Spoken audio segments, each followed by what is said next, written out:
Good morning, good afternoon, everyone.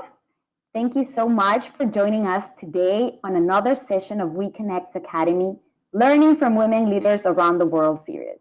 My name is Andrea, and today I am very happy to introduce Isabella Sacek.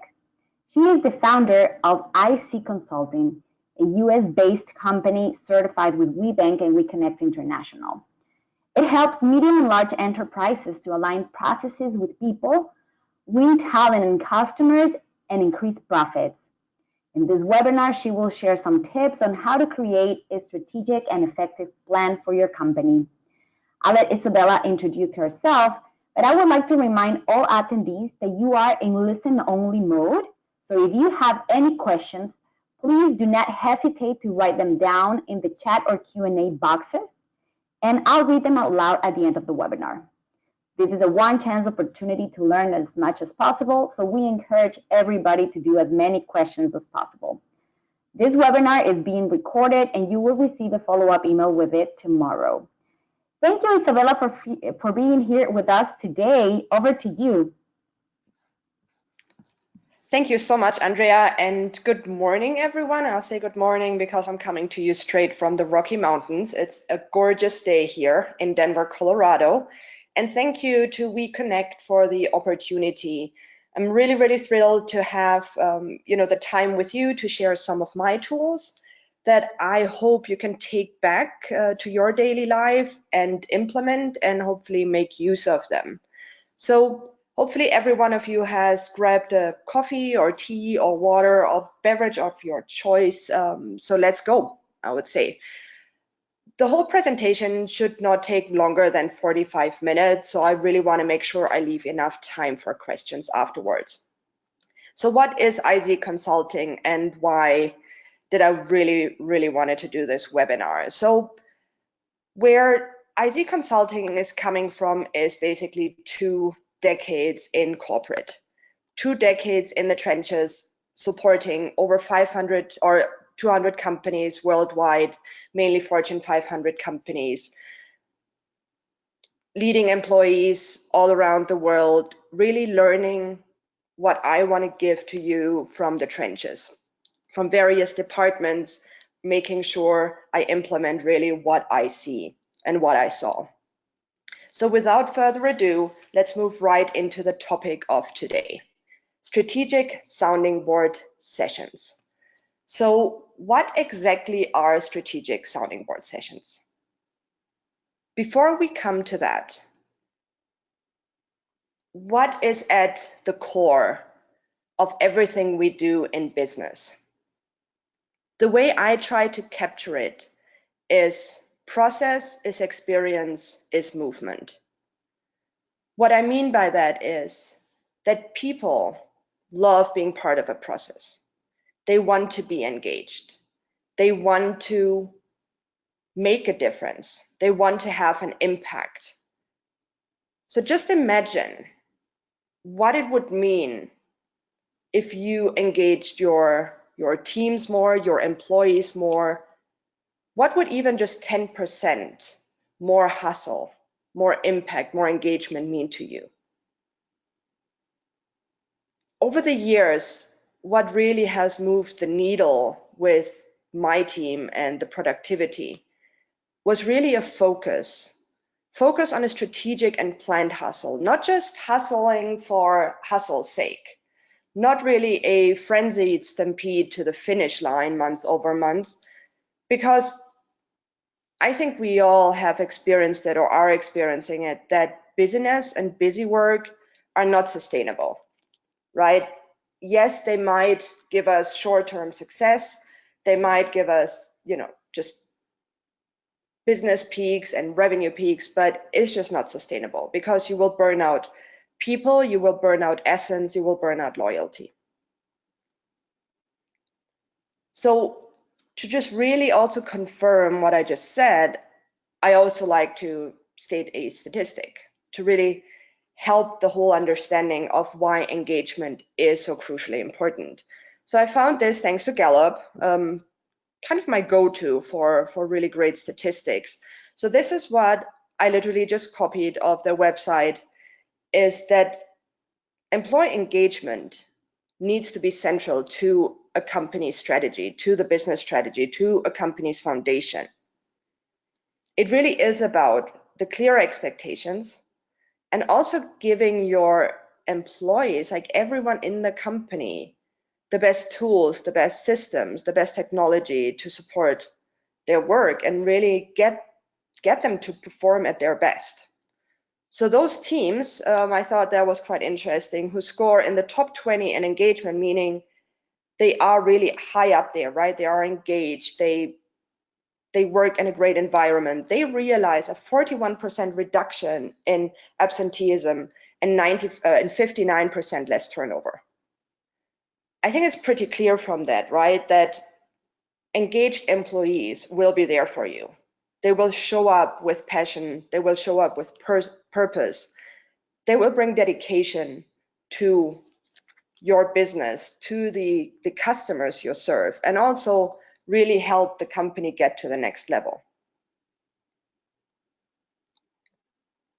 So let's dive into what exactly a strategic sounding board session is. So when I put this concept together, what I try to do is maximize a meeting, right? Maximize a gathering of people to be efficient and to be effective. What I wanted to create is, given that I led a team of 120 people worldwide, is something that brings in, or that works in person as well as virtual. Making sure you get, again, right, engage people no matter where they work, remote workers, in the office, but something that really brings people together, gets their attention, and foremost produces an outcome. So believe it or not, the entire strategic sounding board session is a predefined 3 hours. You might think, okay, that is a long time, but wait, stay with me.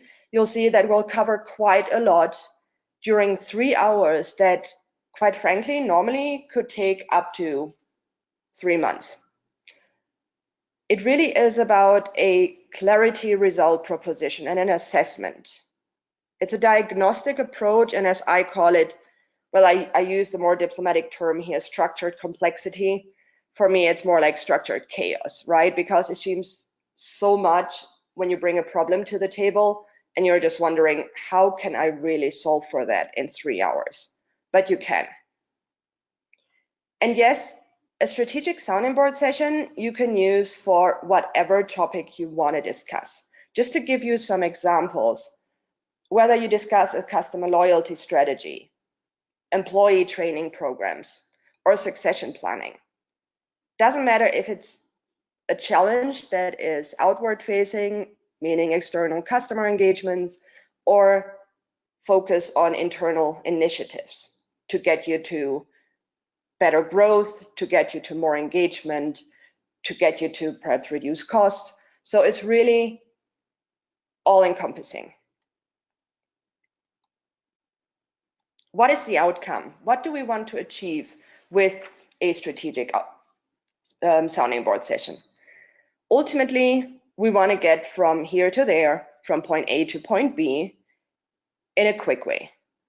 But at the same time, we want to be effective and we want to be efficient. And we want to have a fresh set of eyes on it. What I mean by that is, sometimes when we're so into a topic, right, within our own department, and it's not really to anyone's fault, but we almost have blinders on to not really see outside perspectives, to not really understand how a decision or a move impacts another group, another department. So that is what I mean by, getting a fresh set of eyes and really reaching out to stakeholders. What we want to bring together is a well-designed strategy, right? That shows you what the issue is, how to solve for it, and really also explaining the process in between, building small steps, milestones to really get you to that goal you're setting. And it really needs to be scalable, repeatable, and result-oriented. Otherwise, it's just going to be a nice conversation without any impact. In the end, it's really what I said at the beginning. It is connecting a purpose, right? A meaning with people and the process for everyone to benefit. So ultimately for profit. So let's start. So how do you actually approach a strategic sounding board session? And it is a long word, so let's get used to that. At the beginning, let's prioritize. So selecting one priority, one big issue that is driving you insane, right? One challenge that is draining your efficiency, that keeps you up at night, something where you need to move the needle to a better outcome. And what I did is I copied something from Greg McKeown. He's the author of Essentialism. The word priority came into the English language in the 1400s. It was singular. It meant the very first or prior thing. It stayed singular for the next 500 years. Why do I love that? I think it's something we've all faced, no matter whether it's in our professional lives or in our personal ones. We just love to make plurals, right? So it's for some reason not a priority, it's now priorities. So it's just, it's just I think a humorous way to look at it, but it also really speaks to the root cause of why we're overwhelmed, right? Why we have issues with time management or have so many things on our plate, on our to-do list. So let's stick with one priority, identify it. Next up, the foundation of everything really is accountability and responsibility. Before you really start with the session, make sure you really divvy up accountability, explain, and be clear about what it means. Really implement follow-through actions when it comes to people, the times, and the results. Accountability partners is something that I would like to see more of in companies. Truth be told, it's not something I have always implemented myself back in corporate, but it really is essential. It is essential to not feel alone, to also keep pushing each other and really ensure you're reaching your goals without being in that, oh my God, I only have a day left to put a whole plan together that I had 2 weeks for. And also call out dependencies, right? Make sure people understand, people that are involved in the strategic sounding board session, understand what their actions mean or the lack of actions and how it impacts the milestones and the overall goal achievement. The people. Yes, obviously, there is no success in any session without the people. And let me actually phrase the right people. So who you need in those sessions, it's threefold. It is leadership, and I mean, you can read through it, but it's really the leadership, people that can make decisions, that are the ones laying the groundwork. They are creating the accountability. Secondly, you have supporting teams. They are the groups, right? Like HR, operations, sales, marketing, finance, legal. They are the ones who create the best practices. They live the best practices. They create the training. They measure performance and outcomes. And last but not least, super important, sponsors. And it's not really important whether they are coming from that very department, interestingly enough, because what you want in a sponsor is passion. It's really someone who is vocal and wants to influence change.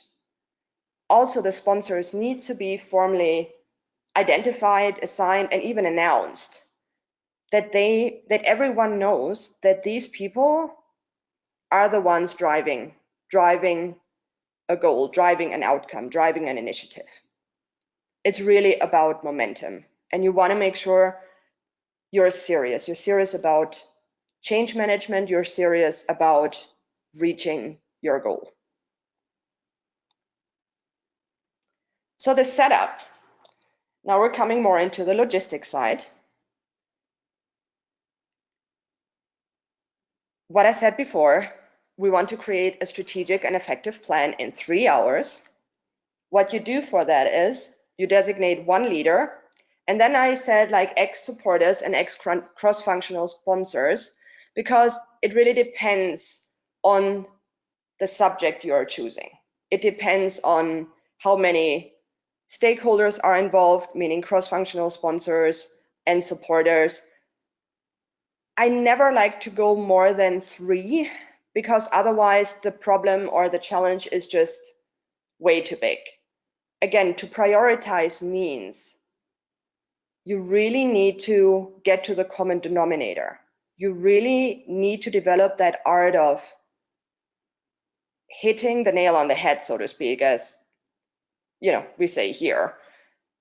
Meaning, what is the one common root cause that is causing a lack of something or a delay in something or driving costs up? And in the session, we will then cover 5 steps. And now we're coming really to the very interesting part of it, and also a start of explaining why I say 3 hours. Assign 25 minutes to each of the 5 steps. Stick to these 25 minutes to keep the momentum. So yes, obviously having a note taker or a timekeeper in the room will help. Making sure that's their only task, note taker and a timekeeper, to ensure they keep you on track. And when it comes to the questions that we go into in a second on these 5 steps, just stick with 3. Again, the more replies you give, it's just going to confuse people, right? It's just, again, giving way too many choices to then ponder upon. And yes, find a location for those 3 hours where you can cut down on any distraction. So offsite is preferred. It can be even just a conference room in a hotel, perhaps, that's close by, or just somewhere that people are not always just, walking in. What I will say, just to finish that off with the people in the room, it is important that you have people in the room who know what they're talking about, people who can make decisions, and people who have a direct and solid line to the executive team.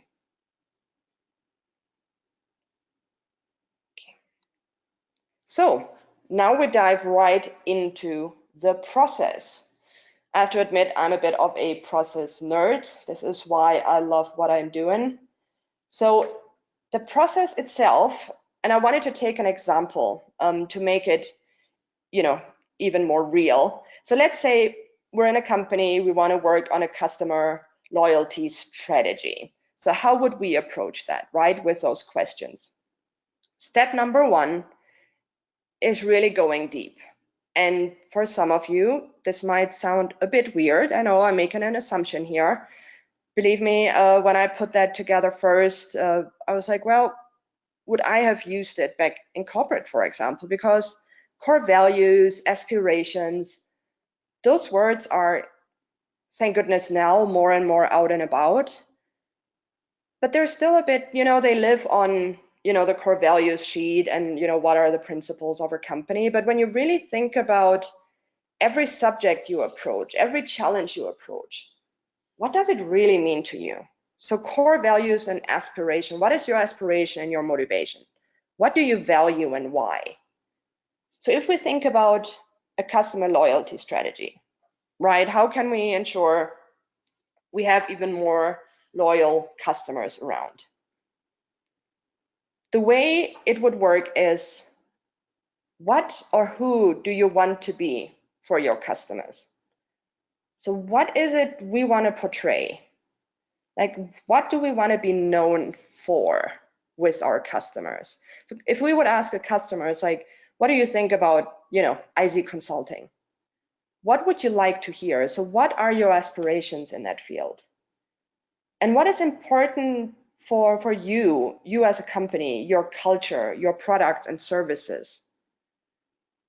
I get it, right? Many products might be a commodity, but still, you want to evoke something, right? You want to evoke an emotion, a feeling, a reputation.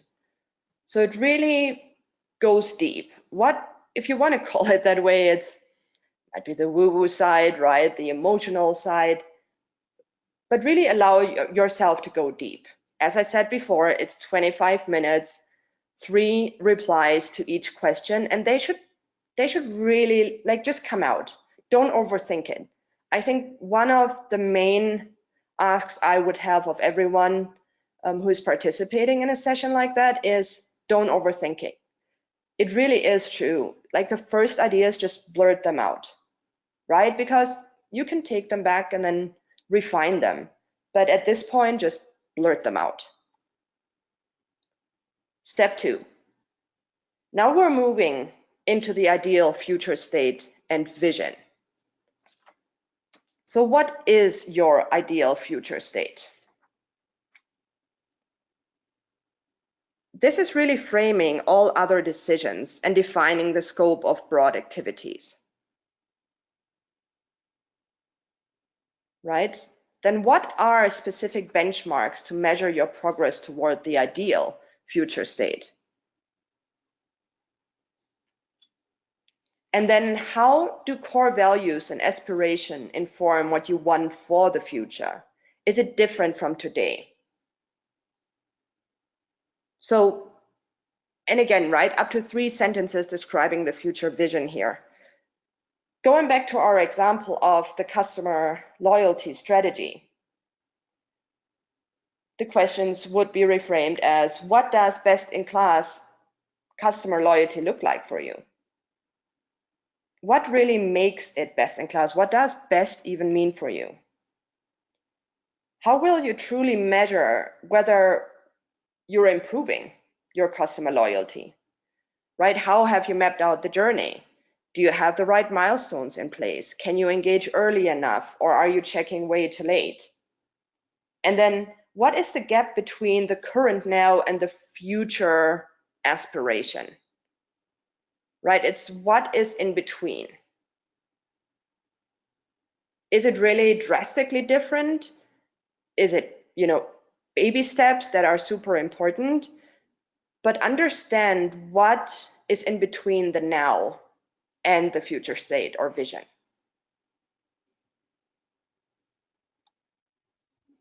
Step number 3. And what I've seen is that many groups get stuck on step 3. Remember, we have 5 steps in total. So we kind of really need to stick to the 25 minutes here. And that is, it's almost like, halftime, step 3, and people just, I would like to say, lose it, because it is just such a heavy topic, or a heavy step, I should say, right? Because within a SWOT analysis, and I wrote down what the SWOT stands for those of you who are not familiar with the term, is strengths, weaknesses, opportunities, and threats. Yes, that could normally take an hour or even 3 hours by itself. Again, it is super important to stick to the 25 minutes to really get people going, to keep them on their feet. So what is the arena you're competing in relating to your core strength? How do you prepare to become the best and achieve the ideal future state? And who are the ideal targets? So what we try to do with the SWOT analysis, while the actual word SWOT is so broad, we want to now narrow the focus. We want to avoid being the jack of all trades. It really is about concise answers in this case. So to go back to our customer loyalty strategy, the questions are, what is an example you thrive for? Is it a competitor or a role model, a company that in your mind has a top-notch customer loyalty strategy? right? Is it an Amazon? Is it, back in the day, it was always UPS. I mean, what really defines for you best? Or is it something that you think is not out there, right? Is that a strength? Is that an opportunity? Is it perhaps a threat? Then what are weaknesses, right? Be really, really candid about what is missing. So for the second one, how do you prepare? Do you need to implement changes? Is your operational model, the setup, supporting your customer loyalty goals? And then really know your client, know your target. Do you want to expand, or do you want to have a more concentrated focus? Do you want quantity or quality? Meaning, is it about gaining more customers or clients with your strategy? Or do you want to have, for example, more higher paying clients, right? Or just raising the prices. So it really, again, is about knowing your business, knowing what you want to achieve.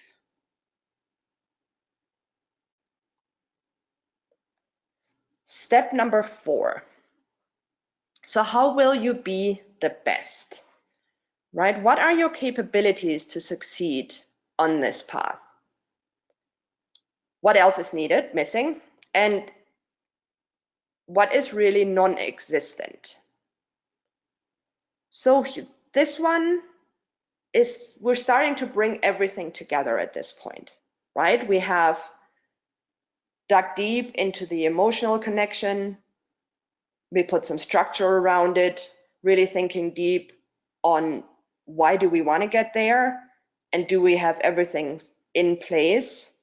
What are, opportunities with this customer loyalty strategy? What are potential threats?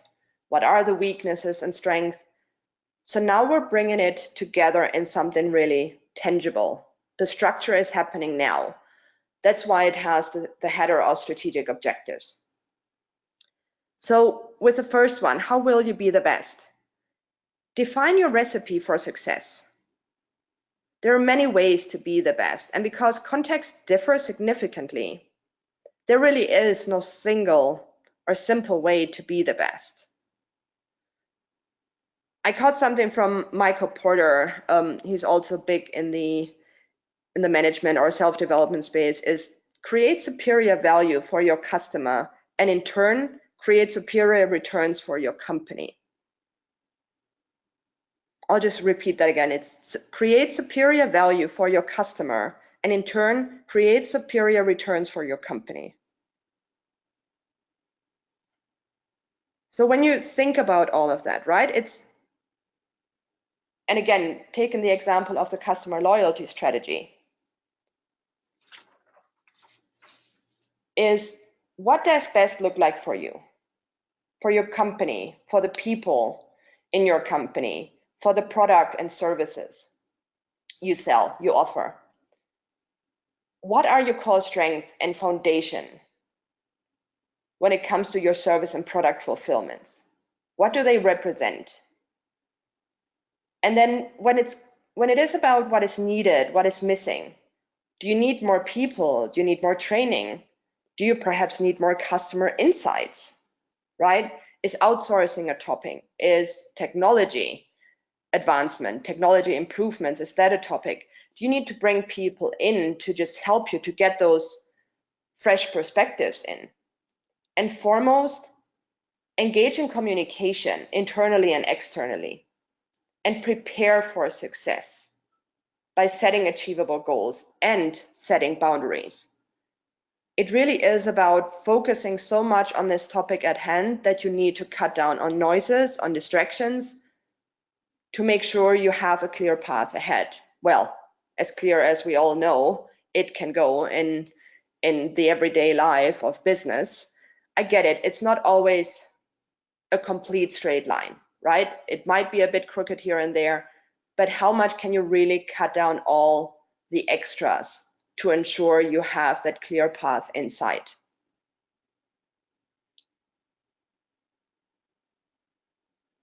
because the activities and the competencies you're putting together need to enable you to really be the best and are supporting each other, right? Because during the strategic sounding board session, the aim is to focus both broadly and deeply in the context, obviously relating to your company.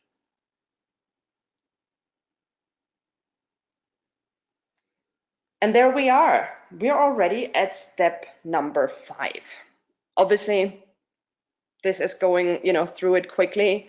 I promise you, you will be surprised that at the end of it, 3 hours will have passed, right? 25 minutes, as we all know, go by so quickly, especially when we're passionate about a topic, when we have a lot to say about a topic, and when we really want to impact change. So step number 5 is now, how should I put it?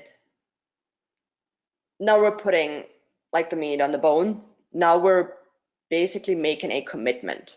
We're crossing over that line of, okay, we put a structure together, but how do we really walk our talk? How do we mean what we're saying? And this is, I believe, probably the only way you can do it is with goals and measures in place. And yes, some of you might be surprised. I am a huge fan of KPIs and SMART goals, and I know there are many other acronyms out there at the moment. Many people have never liked SMART goals. Again, I just put in what it actually means. SMART stands for specific, measurable, ambitious or achievable, realistic, and timely. KPI stands for key performance indicators, so they're metrics. Truly, the reason why I love those, they are really telling you what it is you need to do, really putting a metric in place, a number that you can measure, but also something that is not just out there, that no one can achieve, that looks good on paper, but isn't really realistic, right? Because again, many people do not like to use SMART goals. I believe they've got a bad rep over the years, just the way how they have been used in various businesses. I don't think, the SMART itself, it's not their fault, so to speak. The SMART goal itself can't do anything against it. But if you really sit down and when you put together a metric, be specific, measure it, and make sure you can measure it, whether it's units, whether it's man hours, it is in a customer satisfaction survey. Make sure you really have true measures in place and a baseline, right? Where do you start? Where do you want to get to? The baseline cannot be already your, better version of everything.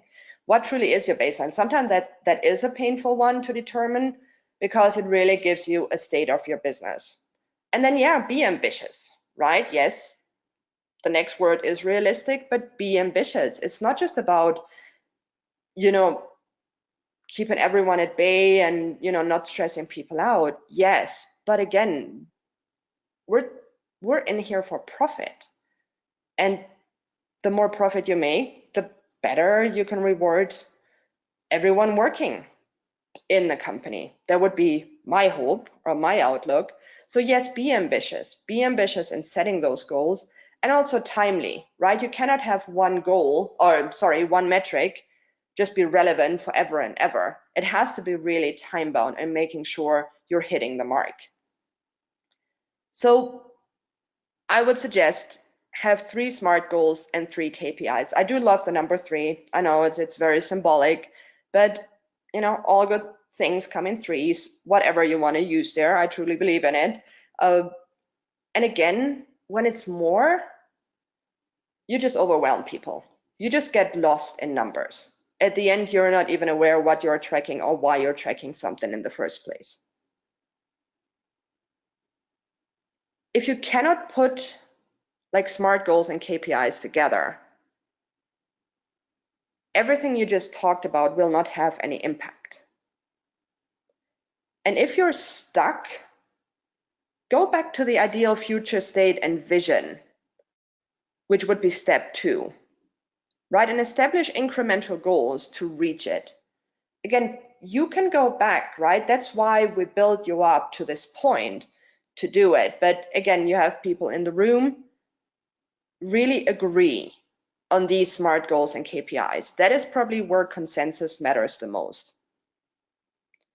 And what are sustainable systems and metrics that support, strengthen, and measure your capabilities and outcomes in the long term? What is the environment you're in? Do you have the right reporting capabilities in place? Do you have all the numbers that tie together to give you that KPI? I think one of the things I've came across in my corporate life is there were so many different reports. Everyone had their own report. It was just a whole bouquet of wildflowers at times that didn't tie together. And then people were more or less fighting about who's right and whose number to pick. So please ensure you have a system in place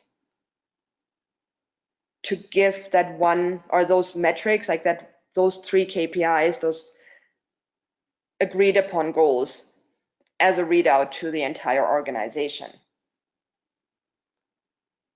This whole exercise, or this whole step here, the step number 5, needs to be crisp, clear, and concise, and really needs to fit on one page. It shouldn't be any more. It cannot be a whole memorandum of everything you talked about. It really needs to be so succinct that it's easily digestible and understood by everyone.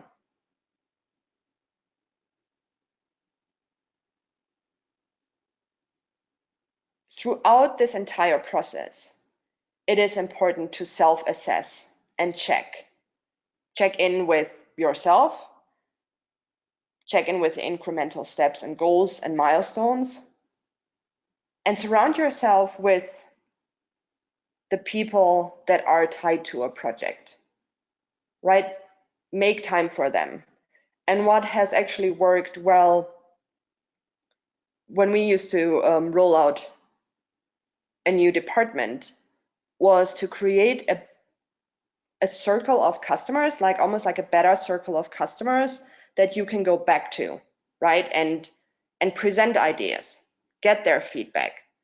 This way, it's almost like I don't like to use the word guarantee, but it almost feels like it when you have a group of customers that you trust their feedback, right? The good, the bad, and the ugly, and you present ideas and really ask them whether this is what they really want, this is what would speak to them. That is worth gold, right? It's worth more than just doing a market research. It really getting firsthand insights from those customers. And above all, it really is about focus. I've mentioned it a couple of times during the presentation that it's important to know what you want to talk about, to prioritize, right? To find one priority to discuss. To really have that broadly and deeply and then narrow view to find the solution, right? And to cut down on the distractions, to allow for dedication, achievement, and impact, right? This way you can really support and embrace a solution of an issue, and it gets people moving.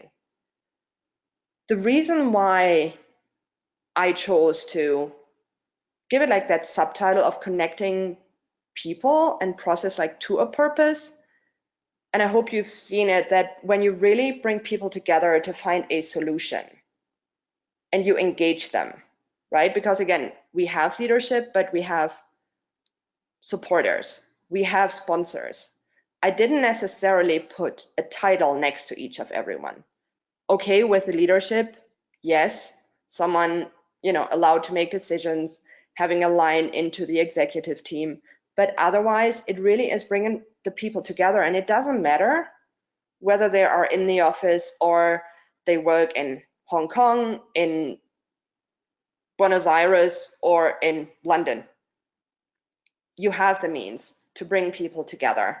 It's 3 hours of a day to tackle one big issue, to bring everyone's ideas to the table and solve for it.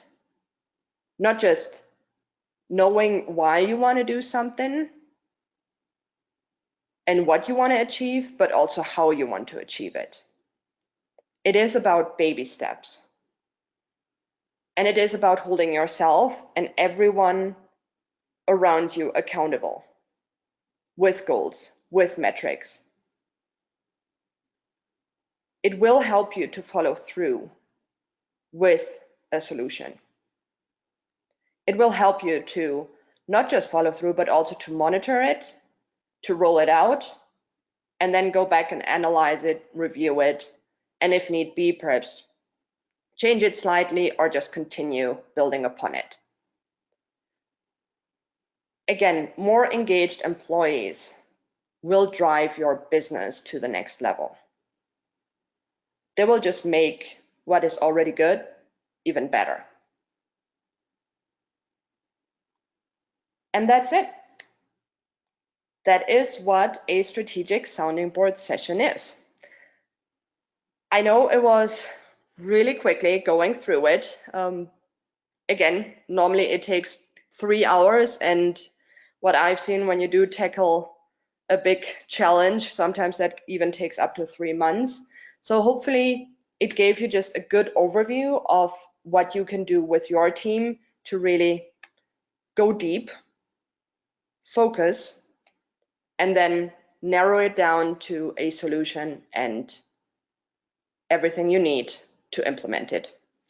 Thank you so much for listening, and we are open for questions. So Andrea, I know I'm a tad early, but hopefully we have some questions.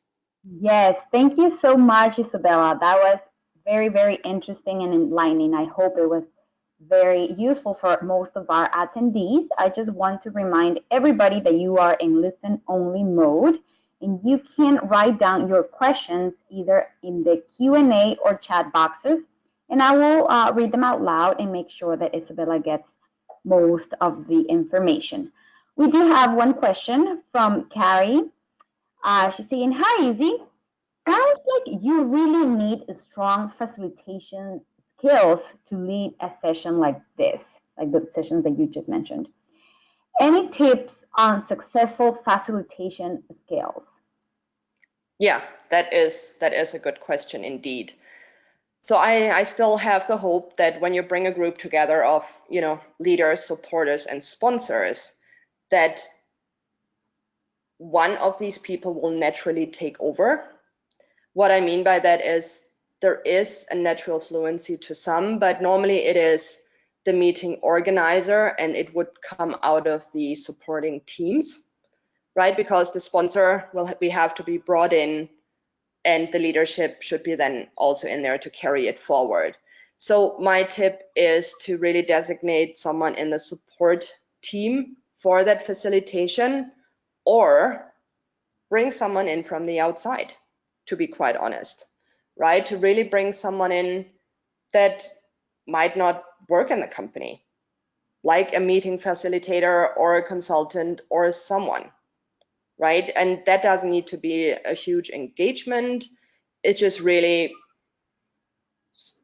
a person that is objective and neutral. Doesn't need to know, by the way, anything about the topic. It is a possibility. I know it's not easily done, right? Because in businesses you need to, like purchase orders, whatever, right? Need to hire someone. So if you can't do that, then really find someone in the supporting team to take that lead, right? Take that lead in the meeting itself. What I did say is, yes, have a note taker and a timekeeper. Again, they don't need to know anything about the subject. They will simply just do those tasks, right? Not to overwhelm everyone who is bringing the ideas to the table. Awesome. I would like to remind everybody that this session has been recorded. You will receive a follow-up email tomorrow with the recording in it, and it will also be uploaded in our YouTube channel. So if you joined later, don't worry, you will be able to catch up with the recording.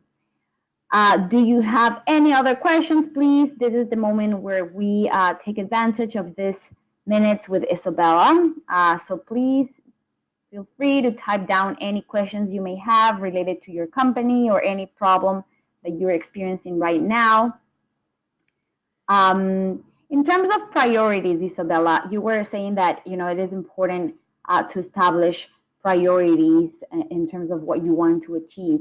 But when you are growing, there's just so many things that you want to do.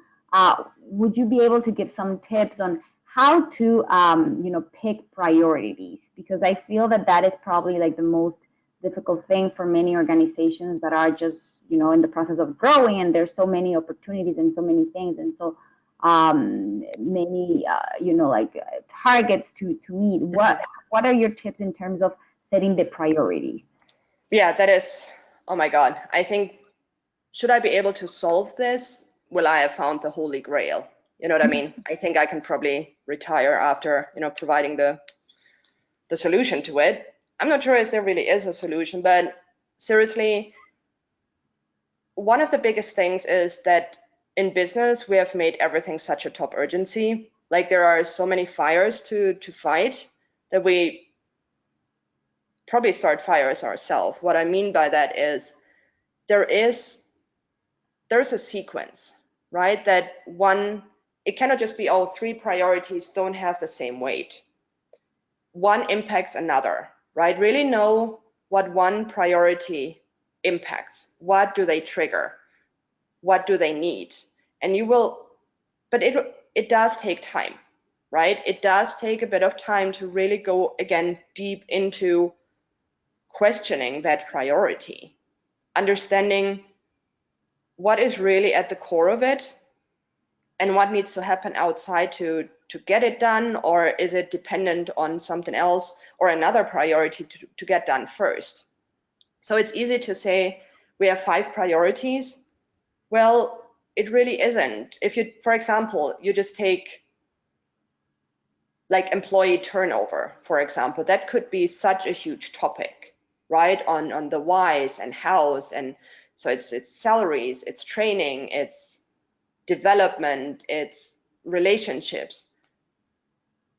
It is really finding, again, the core of it.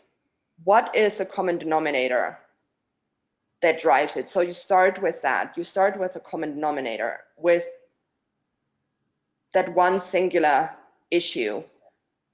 Many of times what I've seen is that once you work on that, it takes care, interestingly enough, of other priorities you had on the list. And sometimes it just gave you also a bit of a different direction to approach what's next on your list, if that makes sense. It's just, we like to put it all in one pot, but sometimes I use that analogy with my team, for example, with a recipe. When you cook, many of times it really tells you, right? Like, do this first, do the dry ingredients, do the wet ingredients. There is a reason why you do it, right? Otherwise you have an issue with dough or with how the recipe comes together. Another analogy is with a house, right? You start with a basement. Of course, the house, building the house and getting it ready is a priority, but you build on top of each other. That is the best way I could answer that. Awesome. Yes, I think that is probably like the most difficult part when you just have so many opportunities and so many things you want to achieve, but what is the most important versus the urgent that you just mentioned.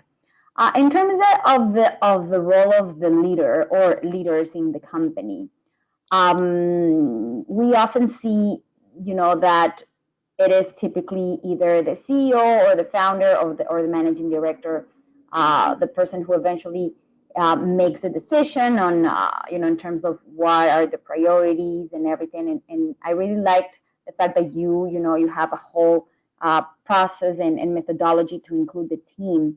But what can you do if you're, for example, part of you're not necessarily the leader or the decision maker in the organization, and you see that the leadership is not necessarily putting priorities and just going for like the most exciting things. How can like the middle management and people who might have closer look or view of what is really happening in the company, what are the ways to include that people as a leader, and what are what is their role in that process? Love that one. And here's the reason why. That is a tough one many of times, especially nowadays, where it's like squirrel, meaning you just chase after the new exciting system or methodology that is rolled out, and you can't see the forest for the trees. So the way I always like to approach it, or how my former team like to approach it, is really numbers, right? Facts and numbers need to be on your side. When you're in middle management and you're fighting the same issues over and over again, and you realize that the higher up it goes, that leadership, right, those executives, they don't really seem to get it, right? They don't see an issue. They don't see the challenge. It takes time, again, time that someone in middle management will have to invest themselves to put a one-pager together.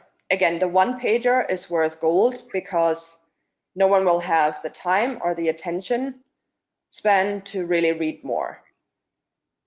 And it is numbers. We used to have a saying like, the one who reports is king, because there is a power to numbers, right? There is a power to crisply stating the problem statement,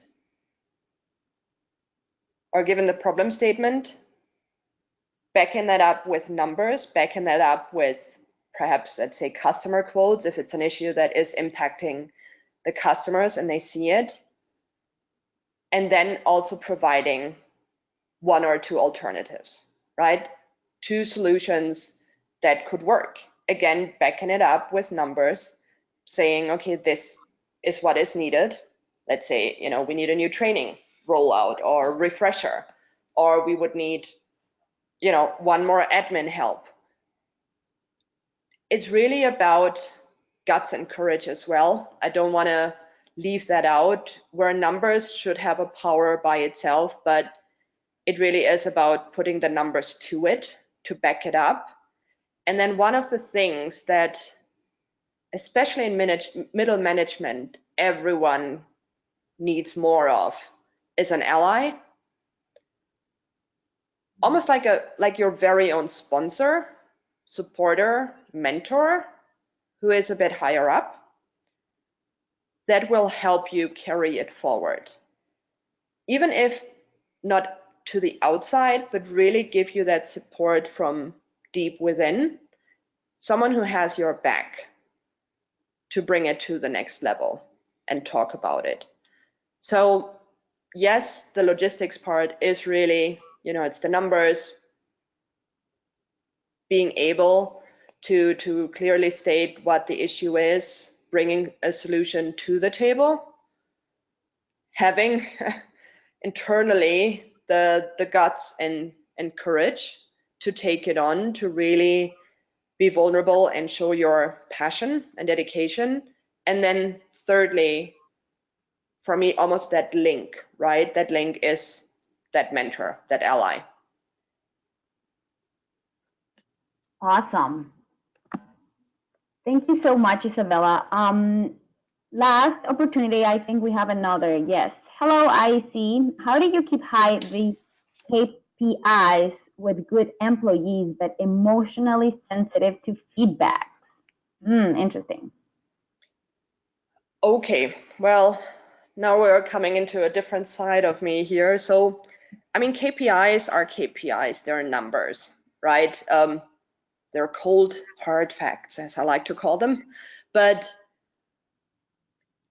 it really, well, being a leader is walking a fine line each and every day. It's being able to adapt to a number of styles without, creating 50 shades of engagements, but it's setting the premise right at the beginning on what the outcome is. It's not meant to be, a personal assessment. It's the numbers. It's a conversation about what the numbers show, asking the employee what they feel their role is they play in it, what impact they believe they have, what could go differently. It's really like opening it up. It needs to be foremost a conversation, but on the other side, working for a company, that is part of it. Part of a job description is, yes, doing a job, but also getting feedback. I think what many leaders could do a better job of is just taking those like final reviews, like the language out of it, that it's, I judge you on your, performance or lack thereof. What I tried to do back then is really have a conversation, right? If something, negative had to be said, it had to be constructive. There had to be, a reason. It had to be an example of where, I saw it, to get someone else's opinion, like get the other person's opinion on it, and then have a conversation on what's next, or why did it happen, right? Was it a one-off? How can we make sure this doesn't happen again? So again, I think it's more making sure to create a conversation more than anything else. It's not a judgment, but also it's part of the job, right? It's almost like this human contract, I always like to call it, where you provide a service and you get graded on it. I mean, you see it everywhere. Doesn't matter if it's sports or a chili cook-off or a job. That would be my view. But it's a fine line. I agree. Sometimes you have a conversation and someone will still be offended, because let's admit it, right? We all don't like to hear negative feedback. We all need to, need some time to be okay with criticism. And we need to appreciate that as well as leaders, that some people need time to digest it. And that is sometimes you can do everything you can do, right? You give someone like in a conversation, you give them feedback. They might not have an instant reply, or, a negative reply or an attitude to it, but it will take perhaps a couple of days to sit with that person. So, it's an interaction amongst humans. It's just normal. It's human. Awesome. Well, this is perfect timing. Thank you so much, Isabella, again, for your time and great insights on how to build a strategic plan for your company.